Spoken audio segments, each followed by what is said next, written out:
جګړه د ملا یعقوب په امر پیل کړې. سرچینې وایي د طالبانو مشر مولوي هیبت الله اخندزاده له اجازې پرته ملا یعقوب خپلو کسانو ته امر کړی چې پاکستاني پوستې تر بریدونو لاندې راولي.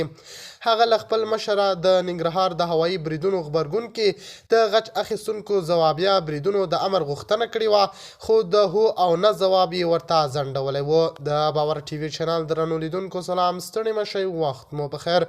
په سر کې یادونه کوم که باور ټي وي چینل مو نوي سبسکرایب کړه، د نورو تازه او مهم خبرونو لپاره باور ټي وي چینل په درنښت سبسکرایب کړئ. د وروستیو راپورونو له مخې د افغانستان دفاع وزارت سرپرست ملا یعقوب له لوري یو مهم او عاجل امر صادر شوی دی.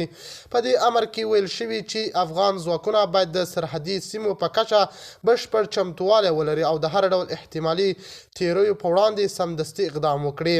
د معلوماتو پر بنسټ ملا یعقوب خپلو ځواکونو ته هدایت کړی چې که د پاکستان له لوري پر سرحدي پوستو بریدونه ترسره کیږي یا د افغانستان حاکمیت تر ګواښ لاندې راځي، نو باید بې له ځنډه قوي او منظم غبرګون وښیي.